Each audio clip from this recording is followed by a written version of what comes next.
Okay, good morning, pre-calculus, or good afternoon, whichever the case may be. Today is 11.5b. It's the area problem. So we did a little bit on this in 11.5a, but now we're going to use an actual formula, that deals with the height and width, and we're going to find the exact area of rectangles and areas under a curve. So it says the area of a plane region. You must know this information. It's very important for calculus. So the more rectangles used, the more accurate the area becomes. And as n rectangles approaches infinity, we can calculate the exact area. Okay, so it says let f be continuous and non-negative on the interval a, b. In other words, f is a function. It's continuous. It has no gaps and no holes, and it's going from an x to another x. The area a of the region bounded by the graph f, the x-axis and the vertical lines x equals a and x equals b is, and then here is this formula. Right. Well, this right here is the height. So we're going to take the height and we're actually going to plug it into whatever function we're given. And then we're going to multiply that times the width. So then we're going to go on ahead. We will do the summation of that. And then we'll find the limit as n approaches infinity using our asymptote rules. Okay? So let's go on ahead and take a look at how this works. Okay. So we have f of x equals x squared over the interval 0 to 1. So the first step is to find my height. So I'm going to use this formula here. So a plus the quantity b minus a times I all over n. Okay, so my a is 0. So this is my a and this is my b. Okay, so it's going to be 0 plus 1 minus 0 times I all over n. Okay, from there, I'm going to simplify it. So I'm going to have 1, so that's 0. So I'm going to have 1i over n. So I over n. Okay. I always do this together because I think it's easier. So then I'm going to take this height that I found, I over n, and I'm going to plug it into my function here. So remember, if I have f of I over n, that just means that anything that's here is plugged in where my x is. Okay, so now I'm going to have, instead of x squared, I'm going to have I over n squared, which simplifies to I squared over n squared. Okay, now I need to find my width. My width is b minus a over n. So that's going to be 1 minus 0 over n, which is just 1 over n. Okay, now I'm going to go on ahead and plug the whole thing into this formula here.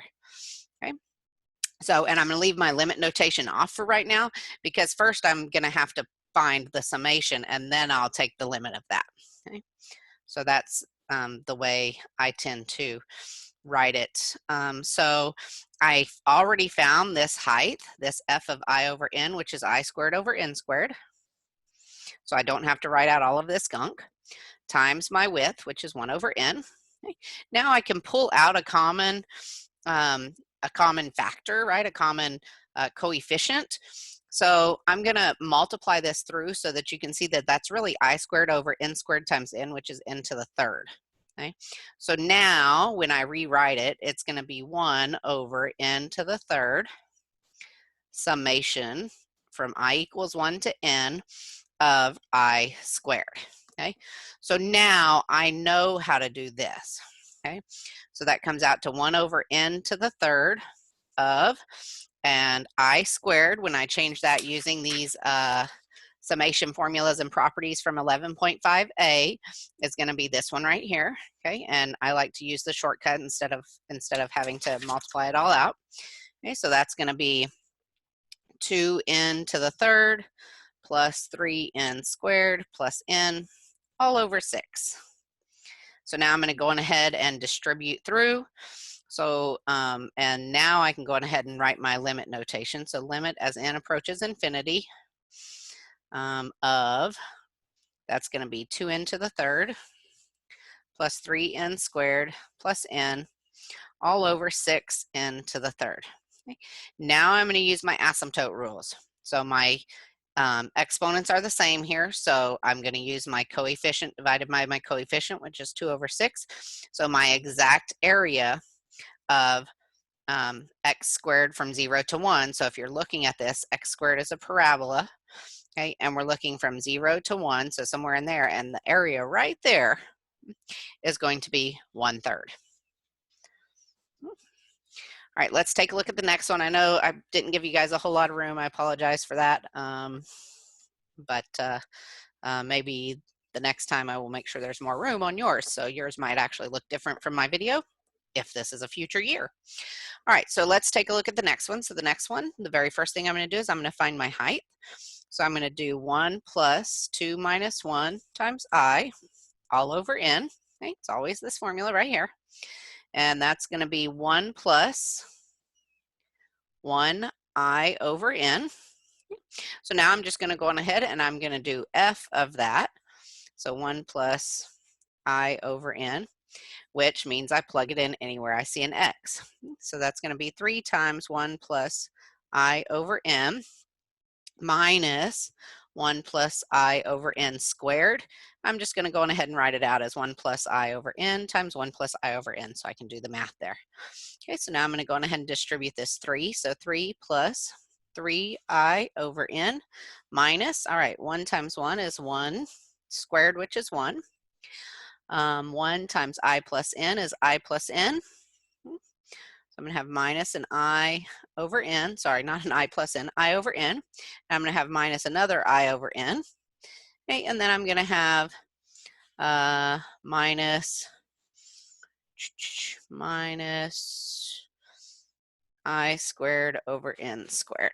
Because really, if I do this, that's I squared over n squared, and then I distribute that negative sign. All right, so let's go on ahead and finish finding this. So 3 minus 1 is going to be 2. Let's see.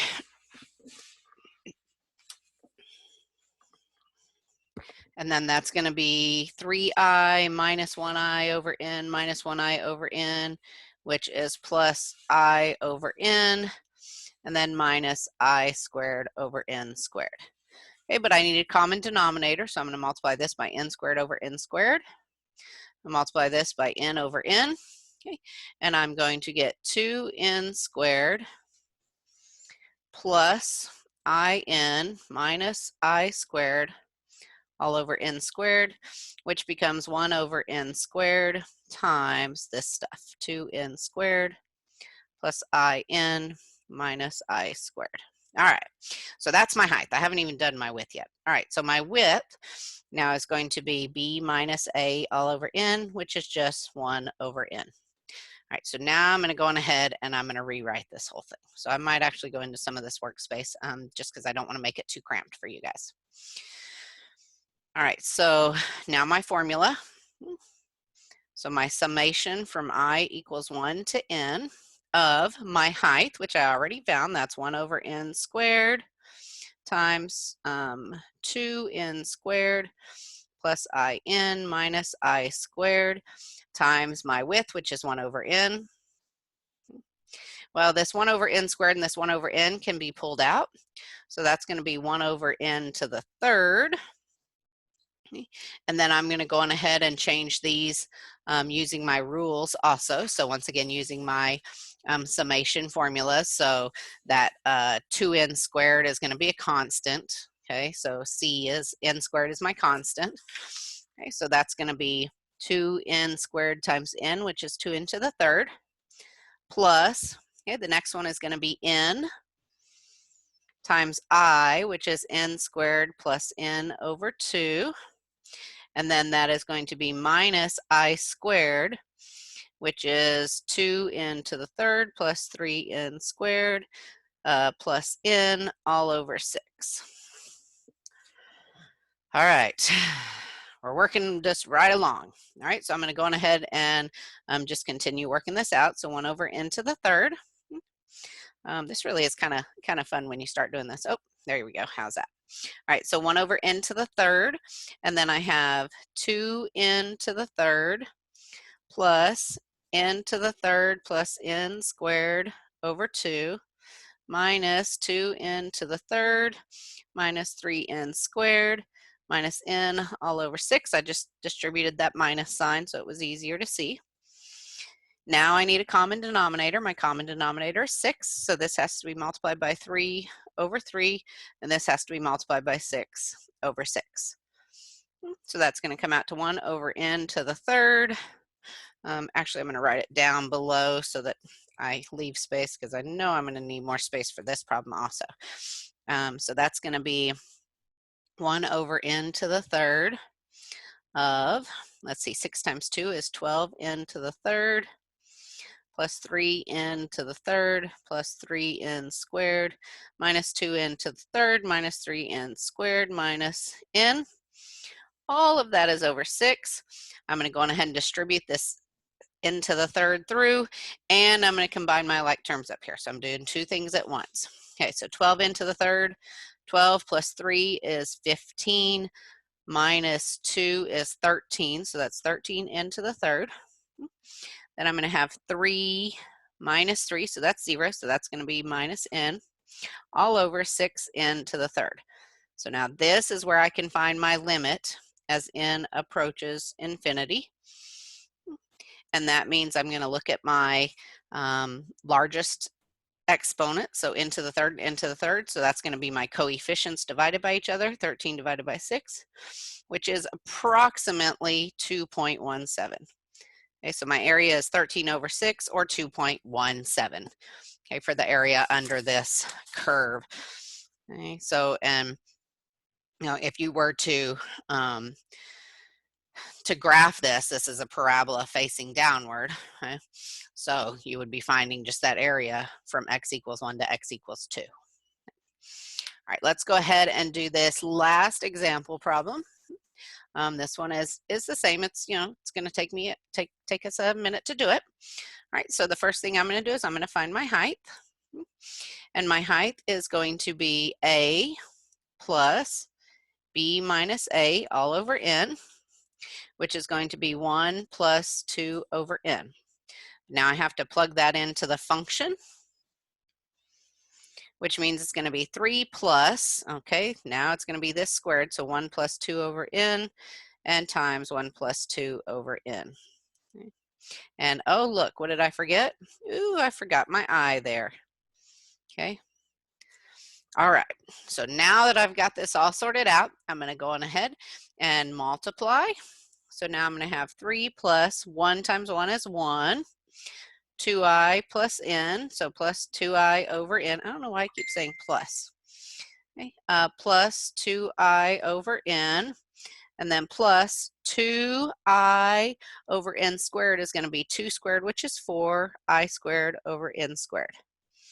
Okay, now I'm going to go on ahead and combine like terms. So 3 plus 1 is 4, plus 2i over n plus 2i over n is 4i over n, plus 4i over n squared.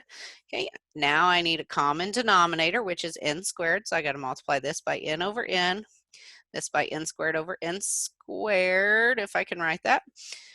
So now I'm going to have 4n squared over n squared plus 4in over n squared plus 4i over n squared. All right. 4i squared. Did I not write my I squared? I did not. All right. So now I'm going to go on ahead and I'm going to pull out my common factor, or my common coefficient. So that's going to be 4 over n squared. Okay. So now that's going to be 4 over n squared times, and that's going to be n squared plus in plus I squared. That's just my height. I haven't even done my width yet. Okay, but I can easily do my width. Okay, so my width is going to be b minus a, so 3 minus 1 over n, which is just 2 over n. So I'm just going to go on ahead and write that there. Okay, and I have my I equals 1 to n. Now I can pull out this 4 over n squared and this 2 over n, and I get 8 over n to the third of my summation from I equals 1 to n of n squared plus I n plus I squared. Okay. All right, now I'm going to go on ahead and use, yep, you guessed it, my summation formulas and properties to go on ahead and change this from a summation to an actual equation that I can work with. Okay, so now I'm going to have 8 over n to the third times, all right, so n squared is a constant, so that's going to be n squared times n, which is n to the third, plus I times n, which is going to be n times I, which is n squared plus n over 2. And then my I squared, which is going to be my 2n to the third plus 3n squared plus n all over 6. As you do this a whole bunch, you will start memorizing these things. And that's a good thing. You want to know these. You want to have these memorized. All right, so now I'm going to go on ahead and I'm just working inside the parentheses to simplify stuff. So that's 8 over n to the third. And I'm going to go on ahead and pull. No, I can't do that yet. All right, so I need a common denominator, which is 6, which means I need to multiply this times 3 over 3, and this times 6 over 6. Okay, so let's go on ahead and do that. So I'm going to wind up with 6n to the third plus 3n. N times n squared is going to be 3n to the third plus 3n squared, because I'm multiplying that 3n times both of those, plus 2n to the third plus 3n squared plus n all over 6. Okay. All right, now I'm going to go on ahead and I'm going to do this. So 8 and 6 can reduce. Okay, and we know we're multiplying these, so that's okay to do that. So both of these are divisible by 2, which gives us a 4. And that gives us a 3. All right, so now I have 4 over 3n to the third. So I just pulled that 3 out now. Times, all right, I'm going to combine my like terms, 6, 7, 8, 9, 10, 11n to the third, plus 3n to the third. Oh, nope, plus 3n squared is 6n squared plus n. Now I need to distribute, and I'm going to wind up with 44n to the third plus 24n squared plus 4n all over 3n to the third. Whew. All right, so now I can find my limit as n approaches infinity of that. So I'm looking at my asymptote, and in this case, my exponents are the same. So I'm going to take 44 divided by 3, which is 14 and 2/3, or approximately, I don't know, I haven't done it, 14.7. Okay, so approximately 14.7. Okay, so that is my area under this curve. Okay. So it is lots of work. There's lots of places you can make mistakes. So you guys really have to pay attention. You know, I make mistakes almost every time I do this. Like I'll forget to, you know, add a squared, or I will forget to, maybe it was this one that I forgot to add the squared, or I forgot to add the I. So I forget to do that, and I have to always go back and look. Okay, because remember, once you get to this point here, you have to have, usually you have a constant, then you have an I term, then you have an I squared term. And that's usually the way you'll see it. If not, then you've probably made a mistake and you want to go back and look. So go on ahead, watch this video, take some notes, ask questions if you have questions, and do your 11.5B assignment. Have a great day.